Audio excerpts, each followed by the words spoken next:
Welcome to Blizzard Fire. We hope this video helps fire up your solution. You start by mounting the sight level on a stable tripod directly above your reference point. Once the instrument is secure, extend and spread legs so the unit won't shift. Tighten clamps. Next, use coarse adjustments to center the circular bubble. This gets you close fast. Make sure the instrument is roughly horizontal before you touch the fine screws. This step saves time because accurate course positioning reduces iteration during precision, leveling later in the process. Once done with course setup, engage the fine leveling screws and center the bubble carefully using the triangle or 3-screw method.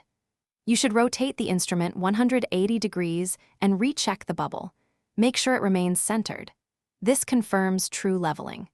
Then adjust the eyepiece until crosshair is sharp for your eye and focus the objective on the staff or target so the graduations read clearly. These steps ensure your line of sight is both level and in clear focus before collecting measurements.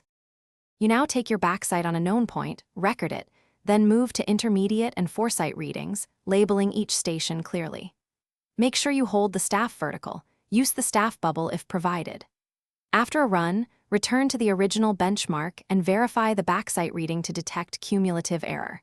If you find discrepancies beyond a few millimeters, re-level the instrument and refocus, then repeat critical shots. Troubleshooting tip: if values still drift, inspect tripod stability and staff alignment for hidden movement.